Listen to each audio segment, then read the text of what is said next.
સૂર્યનારાયણને પૂછે છે તમે કેમ છો, મજામાં છો, એમ પૂછતો હતો. સવારમાં આપણને આજે રેડી બેઠા ભાખરી મળવાની છે. તુલસી અમારા વડલા જેવા થઈ ગયા છે પપ્પા. અહીંયા ભગવાનનો અભિષેક થઈ રહ્યો છે.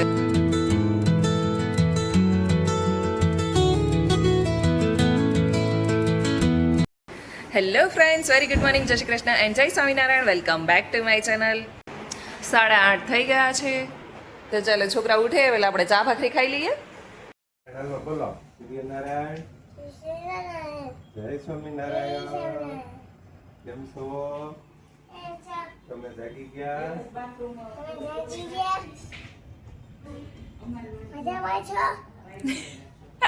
સૂર્યનારાયણ ને પૂછે છે તમે કેમ છો, મજામાં છો, એમ પૂછતો હતો.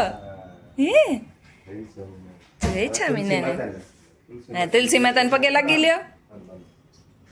જય સ્વામિનારાયણ. હાલો.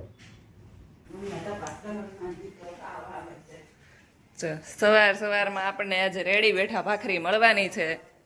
દીદી ભાખરી કરી દે છે.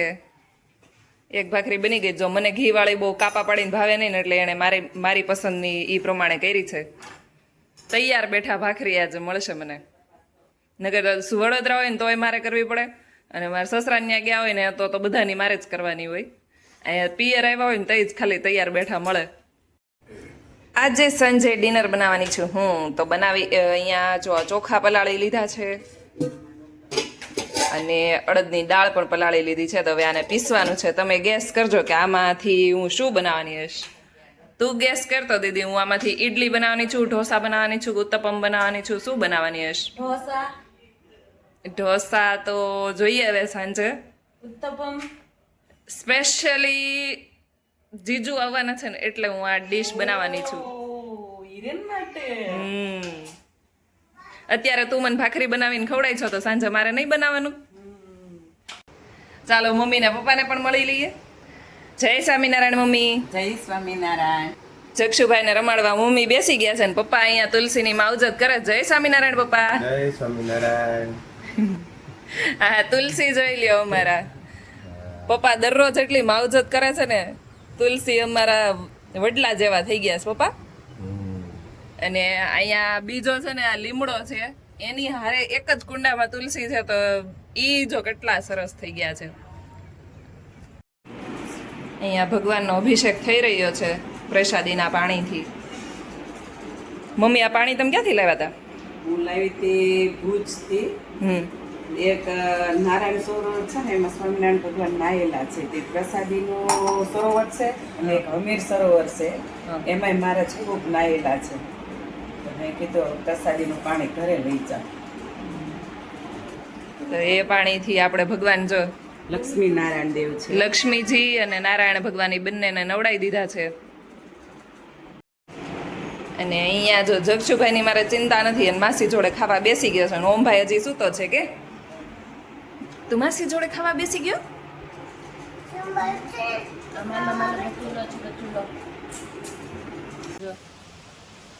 મસ્ત એકદમ વરસાદ આવે છે. આ નીચે અમારા બાજુમાં ખેતર છે, પાણી વવાઈ જશે આજે ખેતરોમાં.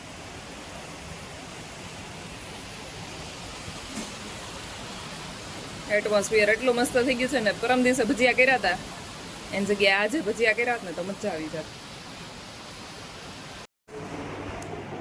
હા ભાઈ જો આરામ કરે છે. હે શું આરામ કરો છો તમે? ટ્રેન જશો? ઓ વાવ.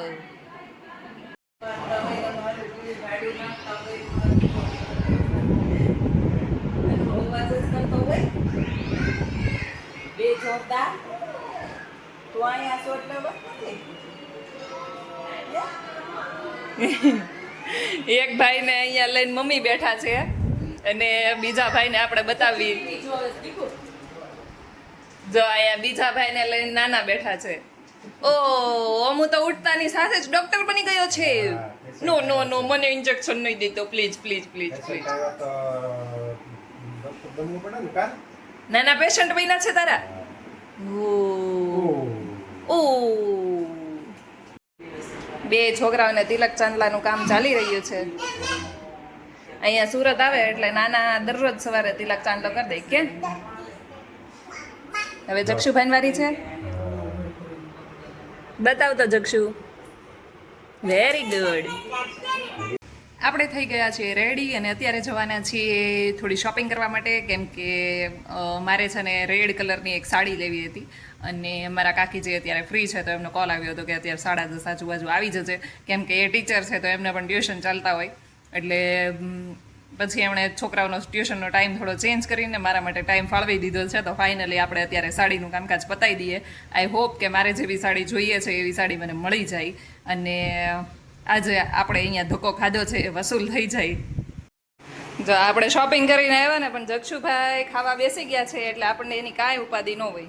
હે જક્ષુ, તું નાના જોડે ખાવા બેસી ગયો છો? તો ખાઈ લઈશ કે મેંગો ને રોટી. વાવ, મેંગો અને રોટી. નોમું તારે નથી ખાવું દીકા? હે મેં ખાઈ લીધું કે ખાઈ લીધું? મેં તો ખાઈ લીધું. વાવ. હાલો બધા જમવા બેસી ગયા છે, આપણે જોડે જોડે જમી લઈએ. બધાને મારી જેવું જ થતું હશે કે પિયર જાય ને ત્યારે શોપિંગ કરવાનું ને એ બધું વધારે રહે, કેમ કે આપણે નાનેથી મોટા જે સિટીમાં થયા હોય ને એ સિટીમાં આપણને બધી સ્ટ્રીટ્સ, શોપિંગ, શોપ્સ એ બધી ખબર હોય કે કઈ જગ્યાએથી શું લેવું ને કઈ વસ્તુ સારી આવશે ને કઈ નહીં સારી આવે ને.